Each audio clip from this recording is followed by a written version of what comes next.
April 18th, 1943. Japanese naval intelligence intercepts American radio chatter over Guadalcanal. Nothing unusual.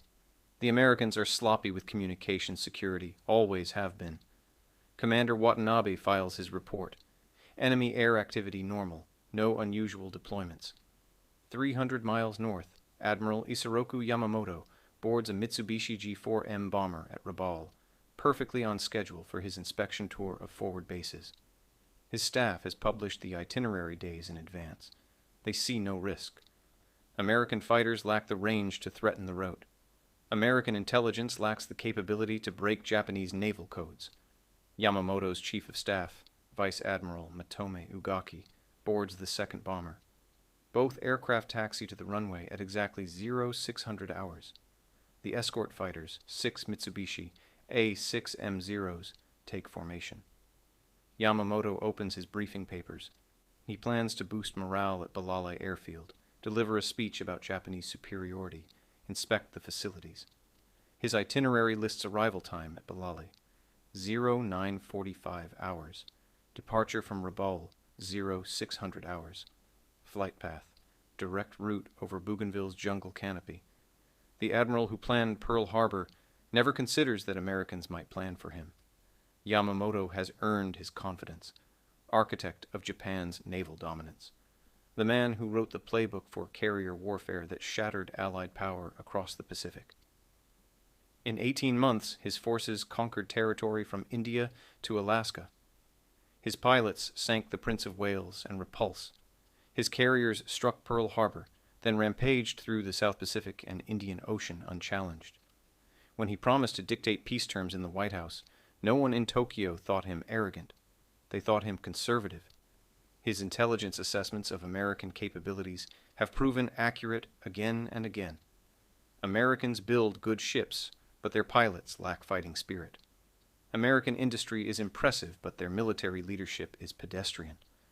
American technology is adequate, but their cryptography is primitive. Every battle since Pearl Harbor has confirmed these judgments, even Midway. A setback, yes, but not a refutation. The Americans got lucky with timing, nothing more. Japanese communication security is the best in the world. JN-25, their primary naval code, uses 5-digit cipher groups with multiple cipher tables. Each message requires 2 separate books to decode. The system changes regularly. Imperial Navy cryptographers designed it to be unbreakable, even if code books are captured. They know Americans have captured documents from submarines. They know American codebreakers are trying. Radio intercepts confirm American cryptanalysis units exist at Pearl Harbor, Melbourne, Washington. So what? The math is impossible. JN-25 requires hundreds of messages to establish even basic patterns. The Japanese Navy sends thousands of messages daily across the Pacific.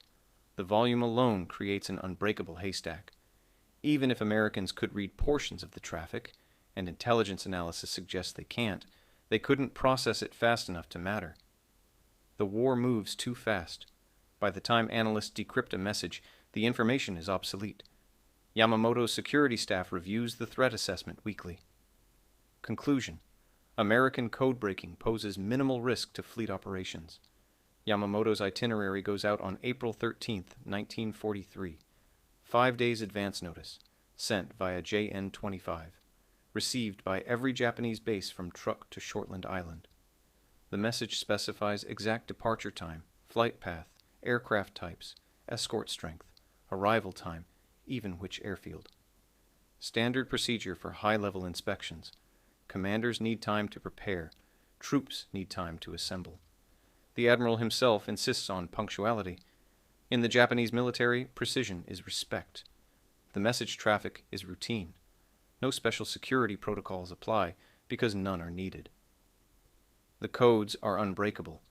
The route is beyond American fighter range. Yamamoto has flown this path before. The war has taught the Imperial Navy many lessons. Fear of American code-breaking isn't one of them.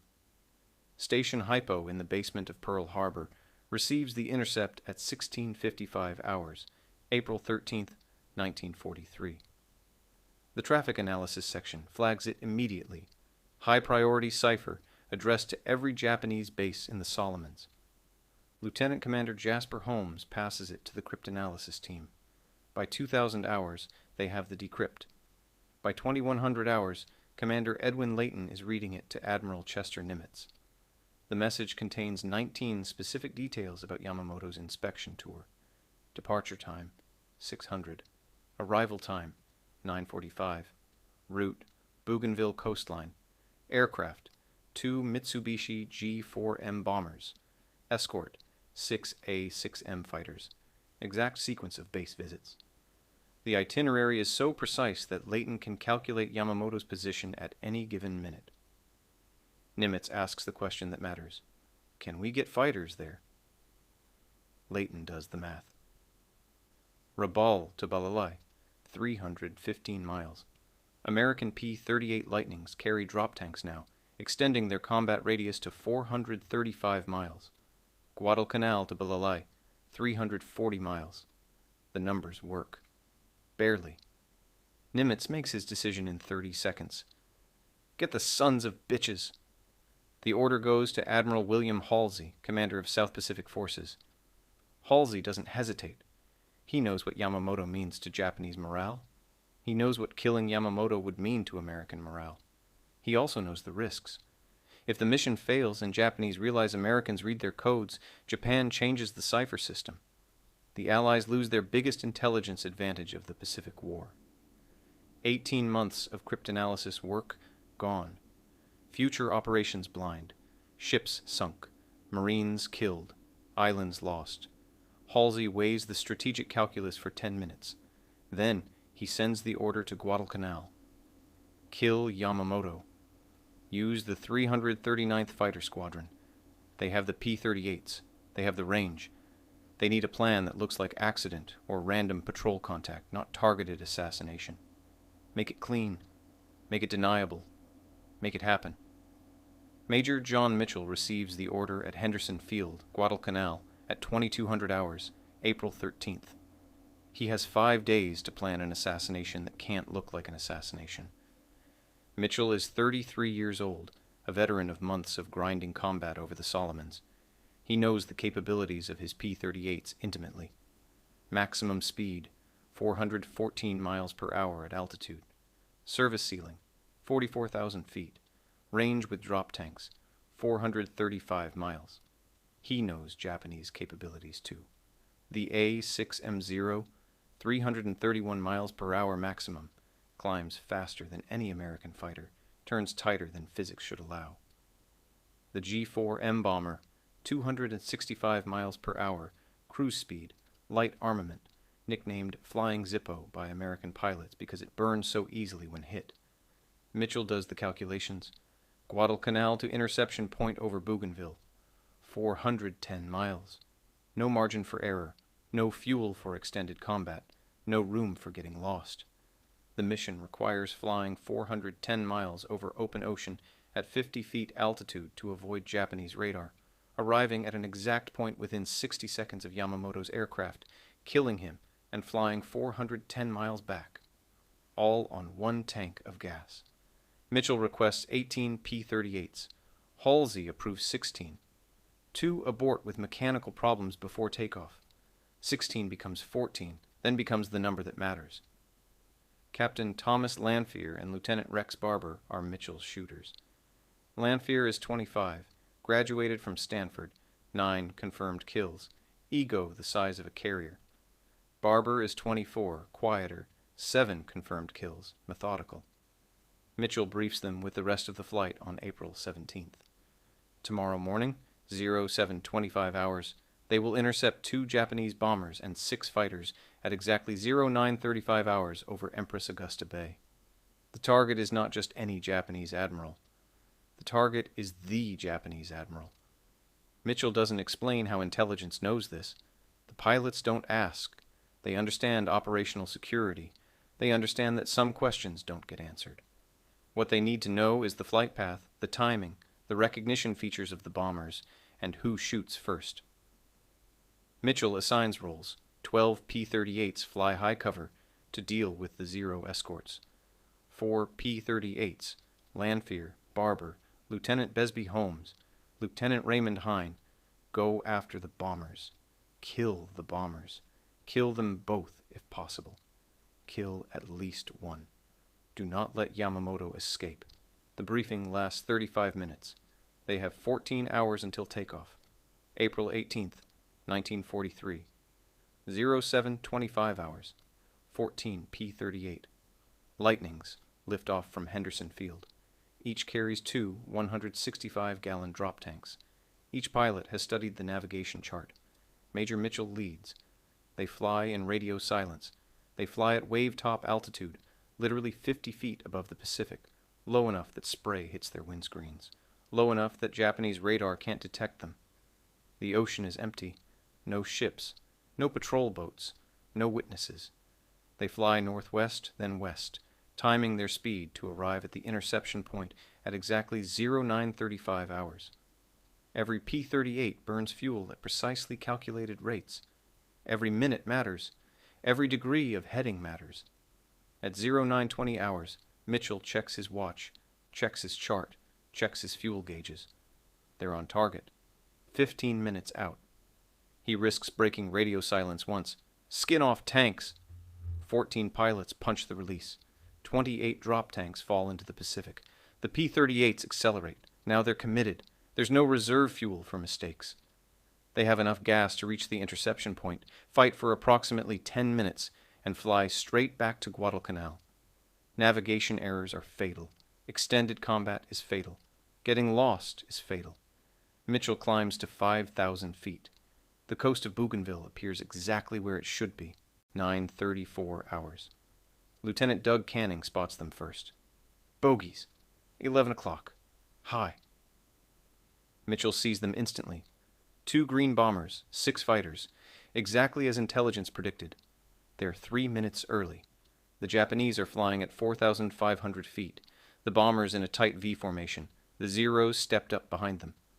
Standard defensive posture. No indication they suspect anything. Why would they? This is 340 miles from the nearest American base. P-38s don't have this range. Everyone knows that. Except these P-38s do have this range, and they're 1,500 feet below the Japanese formation, climbing fast, 14 American fighters with one mission. Mitchell doesn't need to give the order. Lanphier and Barber peel off with Holmes and Hine, heading straight for the bombers. The 12 cover P-38s climb to engage the Zeros. The ambush is perfect. The Japanese don't see them until it's too late. The Zero pilots see the Americans at 0935 hours and 15 seconds. They react exactly as trained, dive to attack, use superior maneuverability, separate the enemy fighters from each other. 3 Zeros drop on the American high cover. 3 Zeros dive toward Lanphier's section, going after the bombers. The bomber pilots react too. Both G4Ms push their throttles forward, diving toward the jungle canopy, trying to reach the trees where fighters can't follow. Yamamoto's pilot, Chief Petty Officer Takeo Kotani, throws the bomber into a hard left bank, heading for the coast. Ugaki's bomber turns right. They're splitting the threat. Standard procedure. Force the attackers to choose. But there are 4 American fighters and only 2 bombers. Nobody has to choose. Lanphier sees the Zeros diving on him. He has 3 seconds to decide. Engage the fighters or continue after Yamamoto's bomber. He chooses the bomber. This is why he's here. This is what 16 aircraft and 14 pilots flying 410 miles through navigation perfection were sent to accomplish. He pulls up slightly, angles his P-38 nose toward the lead bomber, Yamamoto's bomber, and the 3 Zeros come screaming down at him. Lanphier ignores them. The bomber is at 1,500 feet now, still diving, still turning left. Lanphier follows the turn. His airspeed indicator reads 360 miles per hour. The G4M is slower. He's closing the range. 800 yards, 600 yards. The Zeros are right behind him. 400 yards. He can see the green paint on the bomber's wings. 300 yards. Someone is shooting at him from behind. Tracers flash past his canopy. 200 yards. The bomber fills his gun sight. Lanphier fires. The P-38 Lightning mounts 120mm cannon and 4.50 caliber machine guns in the nose. All 5 barrels fire simultaneously. Lanfear holds the trigger for 2 seconds. The bomber's right engine explodes. Pieces of cowling tear away. The wing root erupts in flame. The G4M continues flying for exactly 4 seconds. Then the right wing folds upward. The bomber snap rolls left, inverted, and plunges into the jungle canopy at 290 miles per hour. The impact is catastrophic. The bomber disintegrates. Fuel ignites. The explosion creates a fireball 200 feet high. Time of crash, 0936 hours. Admiral Isoroku Yamamoto dies instantly when the aircraft strikes the trees. He is still strapped in his seat, still holding his briefing papers. The architect of Pearl Harbor, dead in the jungle of Bougainville, because Americans read his mail and did the math. Rex Barber doesn't see Lanfear's kill. He's chasing the second bomber, the one carrying Vice Admiral Ugaki. This G4M is heading out to sea, pilot using the water to prevent an attack from below. Barber follows. Besby Holmes is on his wing. Both P-38s are doing 400 miles per hour now, overtaking the bomber rapidly. The bomber's rear gunner opens fire at 600 yards. Barber sees the tracers, ignores them, closes to 200 yards, and fires a 4-second burst. The bomber's left engine explodes. The tail section shreds. The bomber pulls up instinctively, a dying aircraft trying to gain altitude. It gains 150 feet. Then both wings catch fire simultaneously. The pilot tries to ditch in the ocean. The G4M hits the water at 200 miles per hour. The fuselage breaks into 3 sections. The impact kills most of the occupants instantly. Vice Admiral Ugaki survives. He floats in the wreckage for 3 hours before Japanese patrol boats find him. 6 of his staff drown. The second bomber is down at 0937 hours. 2 bombers, 2 minutes, both destroyed. Mission accomplished. The Zeros are furious. They swarm the American fighters with suicidal aggression.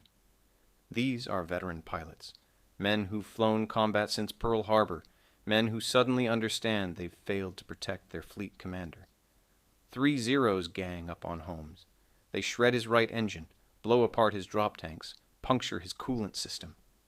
Holmes jettisons his remaining external stores, dives for the ocean, runs for Guadalcanal at full throttle on one engine.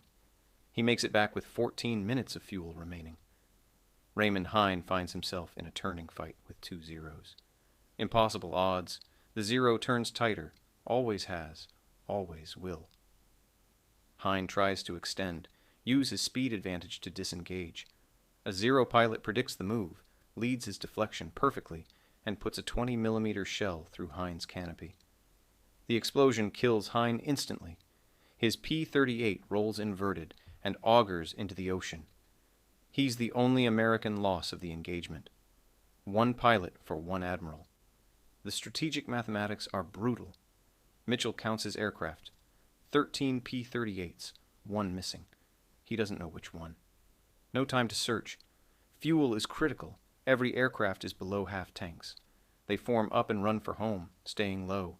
Engines at maximum continuous power. The Japanese Zeros can't catch them. The P-38 is faster in level flight, and these particular P-38s are running for their lives at 385 miles per hour. The Zeros fall behind, then turn back. The Americans are gone. So are the bombers. So is Yamamoto.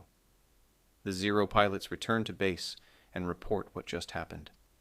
16 American fighters, 340 miles from their base, at exactly the right time, at exactly the right place, hitting exactly the right aircraft. The operational security implications are obvious to everyone except the officers who designed the codes. Japanese ground forces find Yamamoto's crash site at 11:35 hours. The bomber is scattered across 150 yards of jungle. The fuselage struck a tree, sheared off, and skidded another 70 yards before coming apart. Searchers find bodies in the wreckage. They find the admiral in his seat, thrown clear by the impact but killed instantly. 2 Japanese doctors examine the body. They find 2 bullet wounds. One in the left shoulder blade, exiting the right side of his chest. One entering the back of his head, exiting above his left eye. The forensic evidence suggests the wounds occurred during the aircraft's descent, not the crash. The medical report is specific. Admiral Yamamoto was likely dead before the bomber hit the trees. Lanfear's cannon fire killed him at 1,500 feet. The rest was just physics. The Japanese Navy faces an immediate crisis. Their fleet commander is dead. Their codes might be compromised. Their forward base inspection tour is cancelled. Worse, they have to decide whether to announce Yamamoto's death. The propaganda implications are catastrophic. Yamamoto is not just an admiral. He is the symbol of Japanese naval supremacy. His name appears in recruitment posters. His victories are taught to school children. Telling the Japanese public that Americans killed their greatest naval commander will destroy morale. Telling the fleet will destroy confidence. But concealing his death is impossible. Too many people know. The compromise is delay. Tokyo waits 5 weeks before announcing Yamamoto's death. They attribute it to combat, no details, no explanation of how Americans intercepted him. They give him a state funeral. They promote him posthumously. They name operations after him. But they can't replace him. That's the part that matters. Japan has other admirals. Japan has other planners. Japan has no other Yamamoto. Admiral Minechi Koga assumes command of the combined fleet on April 21, 1943. He is competent, experienced, and terrified. His first order is a complete review of communication security. Intelligence staff investigates how Americans could have intercepted Yamamoto's flight. The analysis considers every possibility: spies in the communications chain, compromised codes, random patrol interception, or blind luck. The conclusion: insufficient evidence to determine cause. Possible spy activity at Rabaul. Possible code compromise of sector-level ciphers. Unlikely that primary fleet codes are broken. The math doesn't support it. One intercept might be coincidence. The analysts recommend improved security procedures, but no complete code system overhaul. The existing system stays in place. American codebreakers exhale. Station Hypo continues reading Japanese naval traffic through the end of the war. Yamamoto died to protect that secret. His death keeps the secret safe. The American pilots land at Henderson Field with fuel gauges reading 0. Literally 0. Mitchell's aircraft has fuel for 3 more minutes of flight. Barber has 5 minutes. Lanfear has 2 minutes. They shut down their engines on the taxiway and coast to parking. Ground crews mob them. Mitchell reports mission accomplished. 2 bombers destroyed. 1 P-38 lost. He doesn't mention that the bombers carried the architect of Pearl Harbor because that information is still classified. The pilots know they killed someone important. They don't know how important until Halsey's message arrives 6 hours later. Congratulations, you have avenged Pearl Harbor. Then they understand. The significance hits them in waves. They killed Yamamoto. They flew 820 miles round trip on 1 tank of gas, navigated perfectly over open ocean, intercepted 2 bombers at an exact time and place, and killed the man who started this war. Not bad for pilots the Japanese called inferior. Mitchell writes his after-action report that night. He credits Lanfear with destroying the first bomber. He credits Barber with destroying the second. He notes that both pilots engaged their targets without hesitation despite 0 interference. He notes the exceptional navigation required to intercept the Japanese formation at the precise coordinates and time. He notes that the mission succeeded because intelligence provided exact information about enemy movements. He does not speculate about how intelligence obtained that information. He knows better. His report is 3 pages. It says everything that matters and nothing that doesn't. Lanfear and Barber immediately begin arguing about who killed Yamamoto. The argument will last 50 years. Lanfear claims he shot down the lead bomber carrying Yamamoto. Barber claims Lanfear engaged Zeros while Barber killed both bombers. Other pilots in the flight support Barber's version. Debriefing interviews support Lanfear's version. Gun camera footage could settle it definitively, but Lanfear's camera jammed. Barber's camera recorded his second bomber kill, but not his first. The physical evidence is ambiguous. Japanese searchers found Yamamoto's bomber in the jungle, consistent with Lanfear's claim of a land crash. They found Ugaki's bomber in the ocean, consistent with Barber's confirmed kill. but multiple witnesses saw two bombers go down over land, one burning as it fell. The timeline supports both pilots engaging separate targets. The debate becomes bitter. Both men want credit for killing Japan's greatest admiral. Official records credit Lanfear. Historical analysis suggests Barber. The truth is probably simple. Both men fired at Yamamoto's bomber. Both scored hits. One hit killed the admiral. The other hit killed the aircraft. The war doesn't care who pulled the trigger. The war only cares that the trigger got pulled. Tokyo announces Yamamoto's death on May 21st, 1943, 33 days after the shootdown. The announcement is brief. Admiral Yamamoto died while directing operations at the front line. No mention of interception. No mention of American fighters. No mention of how Japan's best-protected admiral died 315 miles from his departure point on a published itinerary. Japanese newspapers run memorial editions. Radio broadcasts eulogize him. The emperor personally mourns. None of the coverage mentions that Yamamoto died because someone published his travel plans in a code the enemy could read. That particular lesson remains classified for another 25 years. By then, it doesn't matter. By then, Japan has lost the war. Yamamoto predicted they would lose if it lasted more than 6 months. He died in month 18. He lived long enough to see his prediction coming true, but not long enough to see it fulfilled. The strategic impact ripples through the Japanese command structure like concentric blast waves. Koga is not Yamamoto. He doesn't have Yamamoto's operational brilliance. He doesn't have Yamamoto's institutional authority. He doesn't have Yamamoto's relationship with the Navy Ministry. Decisions that Yamamoto made instantly, Koga refers to Tokyo. Operations that Yamamoto planned personally, Koga delegates to staff. The combined fleet becomes reactive instead of proactive, defensive instead of aggressive. By August 1943, 3 months after Yamamoto's death, American forces are taking the offensive throughout the Pacific. Solomon's campaign accelerates. New Georgia invaded, Vella Lavella bypassed, Bougainville landing imminent. The Japanese defensive perimeter, which Yamamoto spent 18 months building, begins collapsing. Koga lacks the operational vision to stabilize it. He lacks the strategic imagination to counter American moves. He lacks the institutional weight to argue with Tokyo when Army and Navy strategies diverge. Yamamoto could have managed these problems. Koga cannot. One intercepted message, one perfect ambush, one dead admiral, and Japan's Pacific strategy begins its terminal decline. American morale receives a corresponding surge. Newspapers can't report the Yamamoto kill, operational security, but word spreads through the fleet anyway. Sailors know, Marines know, pilots know. The man who planned Pearl Harbor is dead, killed by American pilots, killed by American intelligence, killed by American planning. The psychological impact is enormous. For 18 months, American forces have been losing, retreating, dying. Bataan fell. Corregidor fell. Wake fell. The Philippines fell. Java fell. Singapore fell. Pearl Harbor burned. Now the architect of all those disasters is dead in a jungle, shot down by the inferior American military he dismissed. The cultural message resonates through every barracks and ready room in the Pacific. We can beat them. We can read their codes. We can outfight their pilots. We can kill their admirals.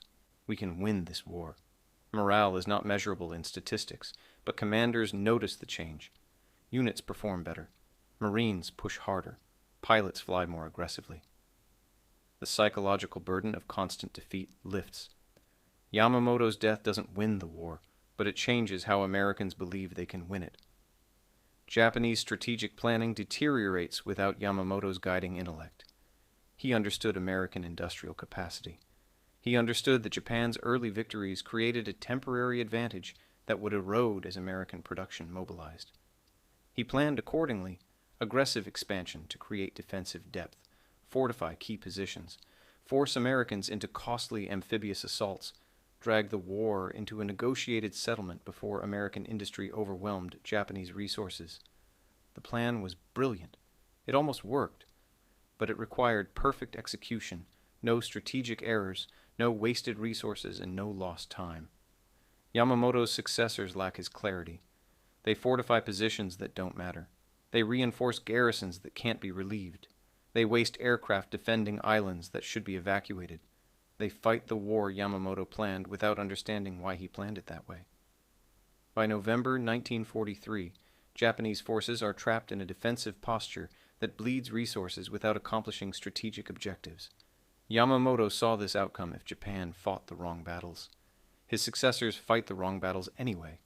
They lack his operational discipline. They lack his willingness to tell Tokyo no. They lack his institutional authority to enforce strategic coherence. The combined fleet becomes a committee making decisions by consensus, and committees don't win wars. Admiral Koga dies in a plane crash March 31st, 1944, 11 months after Yamamoto. Another inspection tour. Another flight over contested territory. Another admiral dead in circumstances that suggest poor security procedures. His replacement, Admiral Soemu Toyota, inherits a deteriorating strategic situation. Marianas under attack. Philippines threatened. Home islands within B-29 range. The defensive perimeter Yamamoto built is collapsing faster than Japan can reinforce it. Toyota tries to implement Yamamoto's contingency plans, decisive fleet engagement, aircraft massed for knockout blow, everything committed to one climactic battle. June 1944, Philippine Sea. Japan's carrier fleet sorties to destroy American invasion forces. The operation fails catastrophically. 3 carriers sunk, 600 aircraft lost. American losses, 123 aircraft, 76 pilots. The Great Marianas Turkey Shoot, American pilots call it. Japanese naval aviation never recovers.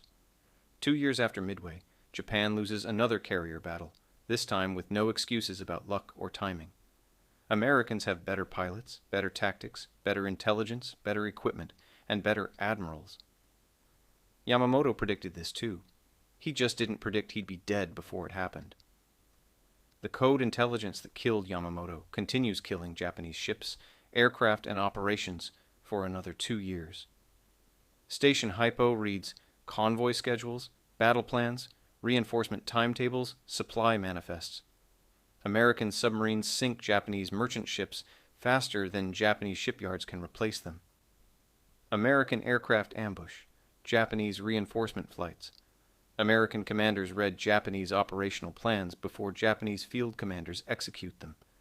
The intelligence advantage is overwhelming. Japan never determines that codes are compromised. They investigate repeatedly, after Yamamoto, after Koga, after several suspiciously well-timed American attacks. Each investigation concludes the same thing: insufficient evidence of code breaking. Must be spies, loose security, or coincidence. The institutional arrogance that dismissed American code-breaking capability in 1943 persists through 1945. Japanese cryptographers built an unbreakable code. Americans broke it. Japanese intelligence never accepted this reality. That failure killed Yamamoto. That failure killed thousands of Japanese sailors whose convoy routes American submarines read in advance. That failure killed the war effort, one decrypted message at a time. Yamamoto's funeral is May 23, 1943, Tokyo. State ceremony. Emperor attends. Government closes offices. 1 million people line the streets. The procession carries his ashes from the Navy Ministry to Hibiya Park. Officers from every branch attend. His widow receives his posthumous promotion to Fleet Admiral. His portrait hangs in the Navy Ministry. His strategic writings become required reading at the Naval Academy. Japan honors him as their greatest military mind. They're not wrong. Yamamoto was brilliant. He understood naval aviation before most admirals accepted it. He understood American industrial power before most Japanese leaders acknowledged it. He understood operational art, strategic planning, logistical mathematics. He planned Pearl Harbor, the Indian Ocean Raid, the Coral Sea operation. He built Japan's carrier fleet into the most effective naval weapon in history. His strategic vision carried Japan from Pearl Harbor to Midway. Then he died because someone published his travel schedule in a code that Americans read like a newspaper.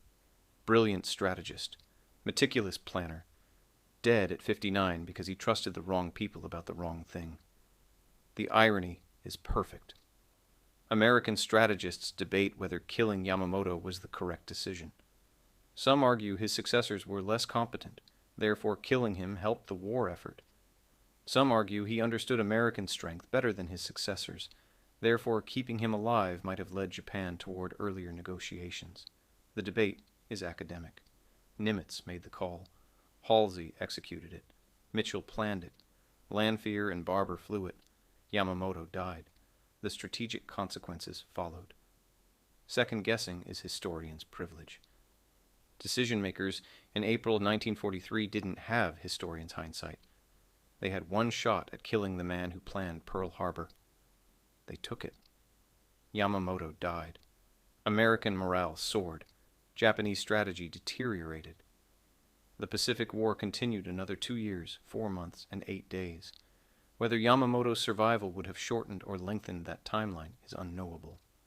What's knowable is that Americans broke Japanese codes, read their admiral's itinerary, planned an impossible interception, executed it perfectly, and killed him.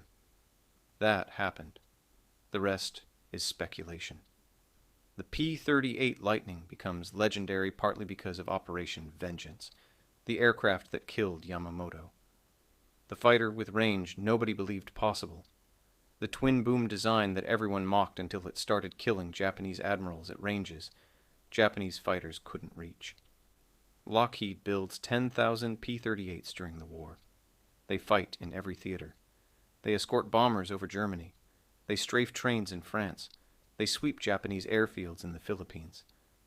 But the mission everyone remembers is April 18, 1943, when 18 P-38s flew 820 miles round trip on internal tanks and drop tanks, intercepted 2 bombers at an exact time and place over enemy territory, killed both bombers in 2 minutes, and flew home with empty fuel gauges. That mission defines the aircraft. That mission validates every design decision Lockheed made. That mission proves range matters, planning matters, intelligence matters, execution matters. Japanese pilots called the P-38 2 planes, 1 pilot, because of its twin engines. After Operation Vengeance, they called it something else, the aircraft that killed Yamamoto. Mitchell receives the Navy Cross for planning and leading the mission. Lanphier receives the Navy Cross for shooting down Yamamoto's bomber. Barber receives the Navy Cross for destroying the second bomber. The other pilots receive Distinguished Flying Crosses. Holmes survives his damaged aircraft and returns to combat. Hines' body is never recovered from the ocean. His family receives notification in June 1943, missing in action, Pacific Theater. They're not told their son died protecting the mission that killed Yamamoto. They're not told until 1945, after the war ends, after the code intelligence is declassified. Then they understand. Their son died for something that mattered. 1 pilot, 1 admiral, strategic mathematics. Japanese records from 1943 to 1945 show increasing paranoia about American intelligence capabilities. After Yamamoto's death, Japanese commanders stopped publishing detailed itineraries. They vary departure times. They increase escort strength. They avoid pattern flying. But they don't change the codes. They investigate communications security repeatedly. They never find evidence of code breaking because they're looking for the wrong evidence. They expect spies, physical infiltration, captured documents. They don't expect mathematical cryptanalysis of encrypted radio traffic. The institutional assumption that JN-25 is unbreakable prevents them from considering it might be broken. That assumption kills Yamamoto. That assumption kills the merchant fleet. That assumption contributes to every strategic defeat from April 1943 to August 1945. American code breakers read Japanese naval communications until Japan surrenders. 2 years, 4 months of reading the enemy's mail. The intelligence advantage is incalculable. April 18, 1943, changes the Pacific War's trajectory in ways nobody fully appreciates at the time. 1 dead admiral seems like tactical victory, not strategic shift.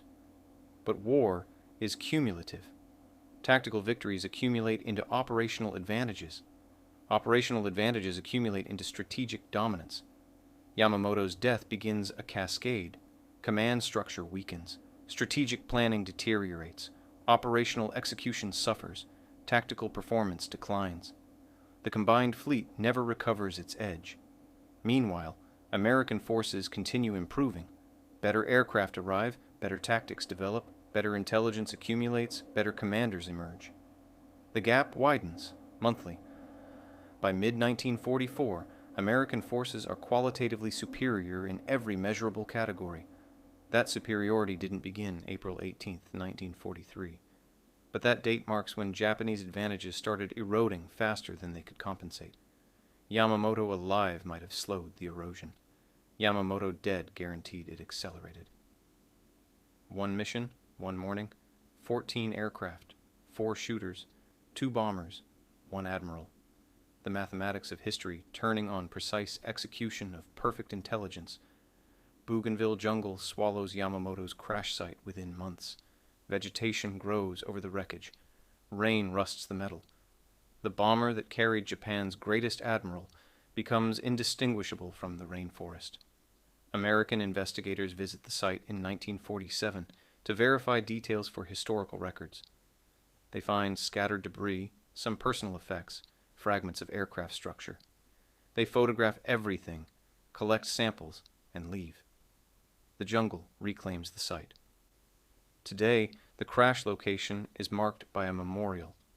Japanese veterans visit occasionally. They pay respects to the man who built their fleet and planned their strategy.